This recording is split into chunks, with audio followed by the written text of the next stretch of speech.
मैं हूं मुकेश मानव और आप देख रहे हैं एक्सप्रेस न्यूज भारत, जिद सच दिखाने की। जैसा कि आप लोग देख रहे होंगे कि आजकल जो पूरे देश में माहौल चल रहा है उस पर कहीं ना कहीं सरकार पे प्रश्न चिन्ह लग रहा है। उसी में मेरे साथ जम्मू कश्मीर से चलकर उत्तर प्रदेश की राजधानी लखनऊ आए हुए राकेश आंडू जी मौजूद हैं। मैं इनसे बात करूंगा। ये कश्मीरी पंडित हैं। लगातार आप देख रहे होंगे कश्मीरी पंडितों पे जुल्म ढाया जाता है, उसमें कहीं ना कहीं इनके साथी हैं, उनका एक दर्द है जिसको लेकर के ये परेशानी वहां जब नहीं सॉल्व हुई तो ये उत्तर प्रदेश सरकार के पास गुहार लगाने आए हैं। यहां पर उत्तर प्रदेश सरकार में कैबिनेट मंत्री सुरेश कुमार खन्ना लगातार 9 बार विधायक रहे, उसी को लेकर के इनसे आज क्या खास बातचीत हुई है मैं इन्हीं से जानूंगा। सर, आपका बहुत बहुत स्वागत है एक्सप्रेस न्यूज भारत पे। बहुत बहुत धन्यवाद मानव जी का। मैं भी आपके पास इसलिए चल के आया हूँ कि आपके सच के साथ हैं जो मैंने सुना था जी। निराशा ये है कि पिछले 8 साल से जब से भाजपा सरकार आई है जी, यहाँ के लोगों को या देश भर में अलग अलग चीजें दिखाई जा रही कि जो ग्राउंड पे रियलिटी नहीं है। जैसे डल लेक पे फव्वारे चलाना जी, अभी G20 में सदस्यता मिली है हमको, लीडरशिप मिली है मोदी जी को या देश को, उसके वहाँ बैनर लगा के दुनिया को दिखाना, कर्फ्यू लगा के वहाँ पे लाल चौक पे झंडे चलाना जी, जो की पट्टी बांध रही है हमारी जो आज की भाजपा सरकार है जी। 8 साल में तो कुछ कर नहीं पाई, हमारे लिए एक क्वार्टर नहीं बना पाई। जो मोदी जी ने 2014 में वादा किया था कि सैटेलाइट टाउन बनाएंगे, कश्मीरी विस्थापितों को वहाँ बसाएंगे, उनके भाषण है, सब कुछ आजकल सोशल मीडिया पे है। उसके बाद कश्मीर फाइल्स आई जी, और कश्मीर फाइल्स में भी पोस्टर लगाने शुरू कर दिए। विवेक अग्निहोत्री को और अनुभव खेर को बुलाया, उनके सामने सेल्फियां खिंचाने लगे। उसके बाद में इनके लेक्चर आप देख लो कि जोनोसाइड हुआ है, पार्लियामेंट के फ्लोर ऑफ द हाउस बोल रहे हैं जोनोसाइड। आज हालत ये है कि वहां पे 2010 में एक पीएम पैकेज लाया था, वो सबको मालूम है, मनमोहन सिंह की सरकार ने लाया था। और जो भी वहां पे झपटी में क्वार्टर है या वहां पे कश्मीर में कहीं जगह पे कुछ क्वार्टर बनाए गए हैं, वो भी मनमोहन सरकार की टाइम पे ही हुआ है। प्रॉब्लम ये है कि 8 साल में तो ये कमरा नहीं बना पाए। अब अनफॉर्चुनेटली क्या हुआ कि धारा 370 हटा दी। तो मैं इनसे चैलेंज करना चाहता हूँ कि 370 हटने के बाद क्या हुआ, क्या बदला? कुछ नहीं बदला। जो सेंट्रल स्कीम्स वहां पे दी जा रही थी बेनिफिट उन्हीं को आ रहा है। कश्मीरी विस्थापित वहां पे गए थे, उनको पीएम पैकेज दिया गया था, वहां पे टारगेट किलिंग हो रही है, रोज के रोज बर्बादी कर रहे हैं। राहुल भट्ट से लेके रजनी बाला, वहां पे जो 32 साल से मेडिकल शॉप थी विद्रू, उसको दुकान पे मारा गया। पूरा चल भट्ट जो वहां 32 साल से गांव में रह के अपनी बेचारी गरीब अवस्था में नहीं निकल पाया था, उसके बाद वहां पे मारा गया। तो 30 के करीब तो अभी टारगेट किलिंग हुई है। मनोज सिन्हा जी बहुत ही निकम्मे गवर्नर मैंने अपने कैरियर में देखे हैं। 32 साल मेरे को भी हो गया एक्टिविज्म में। इससे पहले वहां पे सतपाल मलिक जी आए थे, कोई टारगेट किलिंग नहीं हुई। मोदी जी के बाद वहां पे मुर्मू जी आए थे, कोई टारगेट किलिंग नहीं हुई। ये अपनी विफलता है वहां पे नहीं दिखा पा रहे। वहां की जो बीजेपी इकाई है जम्मू कश्मीर, उन्होंने पता नहीं क्या फीडबैक दे रहे हैं मोदी जी को और अमित शाह जी को कि वो वहां पे पट्टी बन रहे। इसीलिए मुझे आज 1500 किलोमीटर चल के आना पड़ गया। मैंने बोला ये राजनीति का गढ़ है यूपी। मैं यहाँ पे आज सुरेश कुमार जी से मिला, उनसे मैंने पूरी, उन्होंने भी मेरे से ही सवाल किए कि भाई ये दावा कर रहे हैं कि वहां पे मिलिटेंसी 169% कम हो गई, भाई उसका फार्मूला क्या है?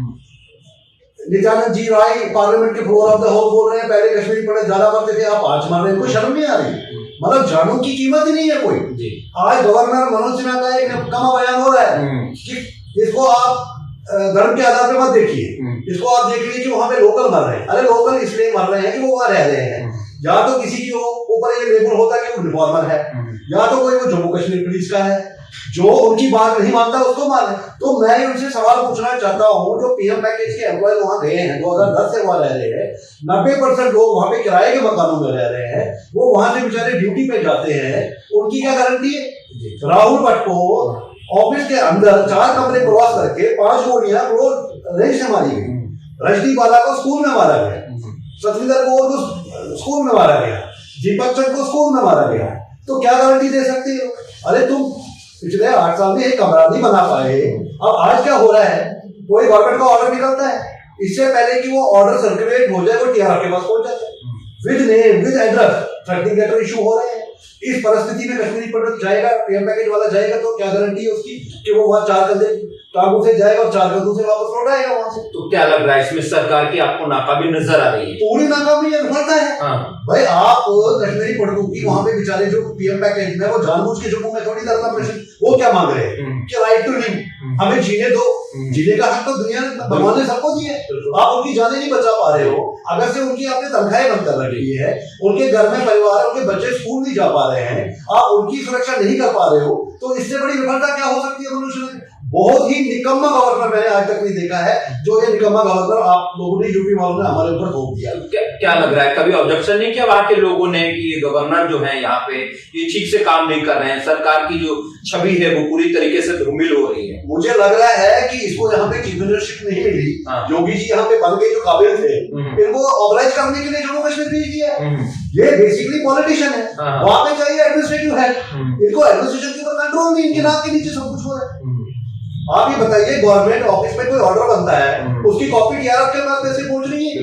अभी दिलबाग सिंह जो वहां के डीजी हैं, वो बोलते हैं सोशल मीडिया है, ये बड़ी दुर्भाग्य की बात है, ये तो पुलिस चीफ का बयान है, इन्होंने उनको डिसमिस क्यों नहीं किया? तेरी विफलता नहीं है, टीआरएफ के पास लेटर कैसे पहुंचा और उसके बाद धमकी के लेटर निकल गए। बड़ी बात है। मनोज सिन्हा जी वहां पे अब कुछ ये एक्टिव हो गए हैं, कुछ वहां पे क्वार्टर बना रहे हैं, जो उसको भी क्या बोल रहे हैं, उसको बोलते हैं ट्रांजिट अकोमोडेशन। ट्रांजिट मतलब कि आपकी जो वहां पे मूल निवास का 5000 साल की हिस्ट्री है वो तो खत्म कर दी, अब वहां पे ट्रांजिट अकोमोडेशन पे जाएंगे, उसके बाद जम्मू में रहेंगे, नौकरी करने जाएंगे ट्रांजिट अकोमोडेशन में। जिन्होंने अपने 30-30 कमरे के मकान, 1-1 कनाल की जमीनें छोड़ी, उनको वहां पे 1-1 कमरे में रखा है, वो भी 10% लोग हैं, कोई बारामूला में है, कोई अनंतनाग में, कोई कहीं पे है, कहीं दसू पे है, क्या गारंटी है वहां पे की? अब आप ये बताइए, जब यहाँ पे लॉकडाउन हुआ, कोविड हुआ, आपने भी वर्क फ्रॉम होम किया होगा, मैंने भी वर्क फ्रॉम होम किया। आज ये इतनी गरीब सरकार हो गई है कि वहां पे ये बेचारों की अगर से तनख्वाहें होगी, बच्चे इनके स्कूल नहीं जा पा रहे। लेकिन लोगों का कहना ये है कि जब से वहां पर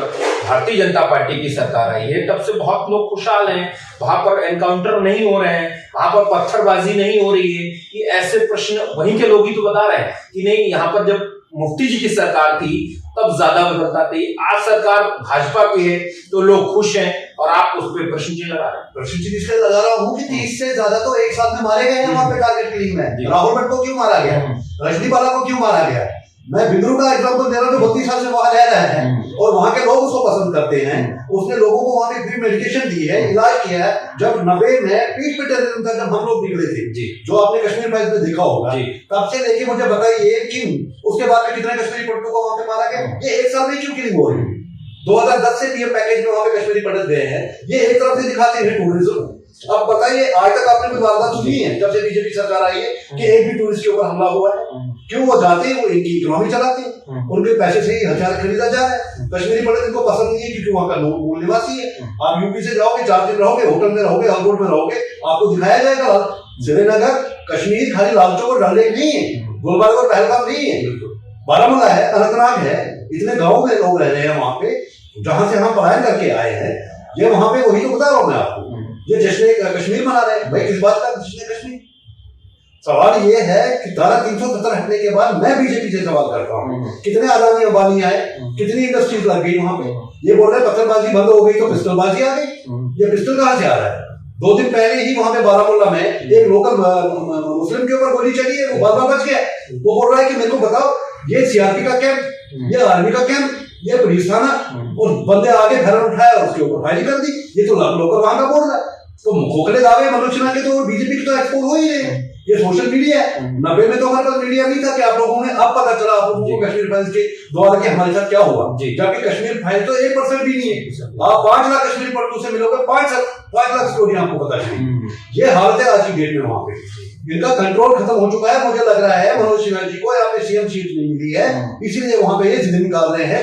ये बीजेपी का सर्वनाश करके ही निकलेंगे। तो क्या लग रहा है इस बार जम्मू कश्मीर के लोगों से गलती हुई भारतीय जनता पार्टी की सरकार बना के? आप ट्विटर पर जाइए, आप देख लीजिए। अभी इनका जो कविंदर गुप्ता है, उसको जम्मू की एक डोगरा बहन ने सवाल पूछे कि 8 महीने से हम धरना प्रदर्शन कर रहे हैं, मैं 2 बच्चों की माँ है, जब हम वहां पे गए थे, कोई 25 साल का, कोई 30 साल का था, आज उनके घरों में दिवाली उनकी काली गई, उनकी बेचारों की करवा चौथ काली गया। अभी 31 दिसंबर आ रहा है, क्रिसमस की बधाइयां दे रहे हो आप, क्या क्रिसमस मनाएंगे वो, जिनके बूढ़े बाप के लिए टेस्ट कराने के लिए पैसा नहीं है, अगर से उनकी तनख्वाह नहीं दी गई, शर्म आनी चाहिए, इसको रिजाइन करना चाहिए। मोदी जी को इमीडिएटली बीजेपी को खत्म कर देगा वहां। इनकी बीजेपी इकाई जो वहां फेल हो चुकी है। करण चौक जी आए हैं अभी 2 दिन पहले, 70 मिनिस्टर कश्मीर के, भाई साहब मुझे बताइए जम्मू कितने लोग हैं, जाके वहां गुश्ताबा खाने जाते हैं ये लोग, वहां पे किश्तियों में घूमने जाते हैं ये लोग। 70 मिनिस्टर गए भाजपा के, क्या उनसे पूछा नहीं कि आप जम्मू क्यों नहीं जाते हो, क्या जम्मू कश्मीर का पार्ट नहीं है? आप जाके फिर वही अपीजमेंट पॉलिसी चला रहे हो जो नेहरू गांधी ने चलाई थी वहां पे। तो क्या लग रहा है, गलती सरकार की है या मनोज सिन्हा की है? मनोज सिन्हा की गलती है, और उसको शायद कौन दे रहा है? शायद तो भाई चुना किसने, उसको भेजा किसने? आपने, मैंने वोट थोड़ी दिया जी, नहीं, उसको सरकार ने चुना। तो अगर वो विफल है तो सरकार, आज मैं अगर विफल हूँ, मैं किसी प्राइवेट कंपनी में काम कर रहा हूँ, तो मेरी विफलता है कि मेरी टीम काम नहीं कर पा रही है, तो ये मोदी और अमित शाह जी की विफलता है। अभी अमित शाह जी आए थे कुछ दिन पहले 2 दिन के दौरे के ऊपर, उनको शर्म नहीं आई कश्मीरी पंडितों का नाम लेने से, एक नाम नहीं लिया उन्होंने। वो बारामूला पहुंच गए और वहां पे बोलते हैं कि हम जब लेक्चर दे रहे थे वहां पे नमाज चल रही थी और आजान के टाइम पे मैंने लेक्चर रोक दिया। ये एम्बुलेंस से रोक के ड्रामेबाजी कर रहे हैं। आज दुनिया पागल है, पढ़ी लिखी है, सोशल मीडिया है, ट्विटर है, फेसबुक है, व्हाट्सएप है, आप एम्बुलेंस से डाल के ड्रामे करके ये दिखाना चाहते हो कि मोदी जी कितने बहुत अच्छे हैं। मैं मोदी जी को निवेदन कर रहा हूँ आपके माध्यम से, वो जरा कश्मीरी लोगों को बुलाए, एक तबके को नहीं। आज बताइए, महबूबा वापस एक्टिवेट हो चुकी है, गुलाम नबी आजाद हो चुका है, आता बुखारी हो चुका है, सब लोगों का एक ही बयान है, इन कश्मीरी पंडितों को विफलता की वजह से मारा जा रहा है और इनको जम्मू से पलायन करना पड़ेगा दोबारा से। ये कश्मीरी पंडितों का 8वां पलायन हो रहा है जो अभी हुआ है। इससे पहले हमारे, अगर आप हिस्ट्री हमारी उठा लो, 7 पलायन हमारे हो चुके हैं, और मोदी जी ने 2014 के बाद सुधरी नहीं हमारी। उनके भाषण वायरल पे है, कश्मीरी पंडितों के साथ में क्या हुआ। अमित शाह जी कश्मीर फाइल्स के बाद कि 5 लाख हिंदुओं को निकाल दिया वहां से, और आज भूल गए कि वो। तो इसलिए मैं यूपी आया हूँ, यहाँ से ही ये बिल्कुल बचेगा, और जो असली कश्मीरी फाइल्स है वो लोगों को दिखाएंगे हम। ये जो आपको वहां से दिखा रहे हैं, डल लेक को सजा के, फॉर्मूले लगा के, G20 के बोर्ड लगा के बेवकूफ बना रहे हैं, वहां पे दावे ठोक रहे हैं वहां पे, वो सब फर्जी है। ग्राउंड रियलिटी पे वही मैंने आज खन्ना जी के द्वारा उनकी भी आंखें मैंने खोल दिया। क्या बताया आज सुरेश कुमार खन्ना जी, बड़ा कद है उनका उत्तर प्रदेश सरकार में, तो क्या उन्होंने आश्वासन दिया है आपको? उन्होंने ये आश्वासन दिया है कि उन्होंने मनोज सिन्हा जी को फोन भी लगाया था। मनोज सिन्हा जी शायद कहीं व्यस्त थे, उन्होंने बोला मैं थोड़ी देर में आपसे कॉल करूंगा, फिर उनके पास कोई मीटिंग में जाना था, वो चले गए। मुझे पूरा विश्वास है, क्योंकि उन्होंने जितनी देर मेरे को, आज पहली बार मैं इतना खुश होकर जा रहा हूँ, उन्होंने मेरे को 45 मिनट एक एक चीज मेरे से डिस्कस करी, और कुछ वहां पे और भी लोग बैठे थे, उनको वो ये बोला कि आप जरा ये कश्मीर से आए हैं, हम जानना चाहेंगे कि कश्मीर में जो हमें दिखाया जा रहा है और जो एक्चुअल है, तो वो बताइए। धारा 370 पे बात हुई, उसके बाद क्या बदला? जो 68% ये बोल रहे हैं कि मिलिटेंसी कम हो गई, पत्थरबाजी कम हो गई, तो उनको मैंने एक्चुअली पिक्चर, जो मैंने बोला साहब आपके सामने टीवी लगाया है, जो ये टीआरपी चल रहे आपको दिखाएंगी। हमारे कुछ प्रवक्ता ऐसे जो कभी जम्मू कश्मीर में रहे नहीं, वो हमारे चलनों के टीआरपी के लिए काम कर रहे हैं, उनको शायद पैसे देते हैं वो चलने, इसीलिए उनको बार बार बुला रहा है। उन्होंने कभी 90 नहीं देखा है। उन्होंने, मैं अपने बारे में बताता हूँ, जब 90 में मिलिटेंसी हुई थी तब भी हम कश्मीरी पंडितों ने योगदान दिया। जब वहां जेके पुलिस सरेंडर करके बैठी हुई थी, मैं वॉलंटियर होकर, मैंने वहां एंटी मिलिटेंसी में ऑपरेशन में काम किया हुआ जब उनके टाइम पे, मैंने 2008 में इलेक्शन भी लड़ा है। लेकिन 2014 आने के बाद हमें एक उम्मीद जग गई थी कि मोदी जी आए, लेकिन उतनी ही आज निराश है। वो कुछ नहीं किया जी, आज तक जो किया है, मुझे कोई कांग्रेसी बोले, प्रॉब्लम क्या है, इनके खिलाफ बोलो तो आप एंटी नेशनल, इनके खिलाफ बोलो तो आप कांग्रेसी। मुझे इस बात में कोई संकोच नहीं, मुझे कोई मतलब नहीं। 90 में पलायन हुआ, वीपी सिंह की सरकार थी, समर्थन था बीजेपी का, अडवाणी जी उस टाइम डील कर रहे थे, तब ये चुप रहे। आज जो हो रहा है, बीजेपी की सरकार है, कांग्रेस ने हमें दिया ही है 90 के बाद। आज अगर किसी को, कुछ परिवारों को कोई सहायता राशि भी मिल रही है, ये भी कांग्रेस का स्टार्ट किया हुआ है। जगती क्वार्टर, कश्मीर में क्वार्टर, ये भी कांग्रेस का दिया हुआ है। और जिस पीएम पैकेज की बात कर रहा हूं मैं, ये भी मनमोहन सिंह जी का ही दिया हुआ है। तो क्या लग रहा है, सरकार वहां पे काम नहीं कर रही है? सरकार विफल हो चुकी है वहां पे, इनको दिख नहीं रहा है। हमारे रविंद्र रैना जी वहां बीजेपी के अध्यक्ष, आप देखोगे पगड़ी पहन के वो नाच काम नहीं कर रहे कि मैं सीएम बनूंगा, सीएम बनूंगा। आज बताइए डेमोक्रेसी खत्म कर दी, 2019 से इलेक्शन क्यों नहीं करा रहे? ये इनडायरेक्टली पता है इनको। महबूबा के साथ सरकार 3 साल नहीं चल पाई, इन्होंने उस टाइम भी ब्लंडर किया। जब महबूबा के साथ सरकार बनाई उस टाइम मुझे आज भी याद है, मुफ्ती मोहम्मद सईद ने बीजेपी के वरिष्ठ नेता बैठे थे स्टेज पे, पाकिस्तान को धन्यवाद दिया, यहाँ पे पीसफुल इलेक्शन हुआ। हुर्रियत को धन्यवाद हुआ कि हम परसेंटेज बढ़ गई, तब भी इनको शर्म नहीं आई। ये अपनी राजनीति रोटी सेकने के लिए कुछ भी कर सकते हैं, किसी को भी मरवा सकते हैं, किसी को भी बेच सकते हैं। राम मंदिर भी बन गया, सब कुछ बन गया, अब मुद्दा कुछ नहीं है, कश्मीर खत्म कर दिया। एक आखिरी सवाल है मेरा आपसे, तो क्या लग रहा है अब आपको उत्तर प्रदेश सरकार से ऐसी कोई उम्मीद जग रही है कि जम्मू कश्मीर में यहाँ के द्वारा मैसेज जाएगा मोदी जी तक, और जो आपके यहाँ जो कश्मीरी पंडित हैं उनका कुछ भला होगा, उनका जो दर्द है वो सरकार समझेगी? देखिए, मैं वही बात बोल रहा हूँ, आंदोलन तो कहीं ना कहीं से शुरू होना है जी। जब वहां पे गूंगे बहरे बैठे हुए हैं, अंधे बैठे हुए हैं, तो मुझे एक आशा लग गई कि यूपी लखनऊ इंडियन पॉलिटिक्स का एक सेंटर है, और ऐसे नेता बैठे हुए जैसे आपने खुद बोला है कि 9 बार ये खुद रहे हैं और Guinness book of world record का नाम भी है। तो मैंने इनसे अपने किसी लिंक के थ्रू रिक्वेस्ट करी थी, और मैं एक बार फिर उनसे धन्यवाद करूंगा जो उन्होंने पेशेंट हियरिंग दी है। और मुझे पूरी उम्मीद है ये बात अमित शाह जी और मोदी तक जरूर पहुंचेगी, मोदी जी तक, कि एक्चुअल क्वेश्चन में क्या है और आपको क्या दिखाया जा रहा है, जो मैं जम्मू कश्मीर से नहीं कर पा रहा। मेरा संदेश यही था, यहाँ से नहीं जाएगी, हम एमपी जाएंगे। जो भी बीजेपी मतलब रूल्ड स्टेट है, हम वहां जाएंगे। अपनी हमारे पास कोई और कोई तरीका नहीं, क्योंकि हम एक स्कैटर्ड कम्युनिटी, हमारे पास वोट बैंक नहीं, इसलिए हमको इग्नोर किया जाए। हाँ, स्लोगन के लिए तो कश्मीरी पंडित का नाम आता है, कश्मीर फाइल्स के लिए तो कश्मीरी पंडित का नाम आता है, वोट बटोरने के लिए तो कश्मीर का पंडित कहा जाता है, और जब कश्मीरी पंडित को कुछ करने के लिए बात आती है कभी उनके पैर बन जाती है। इसीलिए मैं उम्मीद से यहाँ पे आया हूँ। ठीक है, तो आपने देखा मेरे साथ राकेश जी मौजूद थे, जिस तरीके से इनका जो दर्द है, और इनका ही नहीं पूरी कम्युनिटी का जो दर्द है कश्मीरी पंडितों के साथ जो लगातार जम्मू कश्मीर में होता चला रहा है, उसी दर्द को लेकर के आज ये उत्तर प्रदेश की राजधानी लखनऊ आए हैं। तो इन्होंने सरकार से गुहार लगाई है, सरकार के कैबिनेट मंत्री सुरेश कुमार खन्ना जी से बड़ी उम्मीद जगी है, इनको लग रहा है कि उनकी ये बात सेंट्रल तक पहुंचेगी, और वहां पर जो मनोज सिन्हा जी की जो बयानबाजी हो रही है उससे ये ही नहीं, वहां के जितने भी कश्मीरी पंडित हैं वो सारे के सारे दर्द से समे हुए हैं। तो उसमें कहीं ना कहीं एक बार सरकार को सोचना पड़ेगा और विचार करना पड़ेगा कि ऐसे गवर्नर को हमने कहीं गलत सिलेक्शन तो नहीं कर दिया है। आने वाला जो इलेक्शन होगा उसमें कश्मीर पंडितों का जो दर्द झलक रहा है वो साफ दिखाई देगा। आप लोग देखते रहिए एक्सप्रेस न्यूज भारत, जिद सच दिखाने की।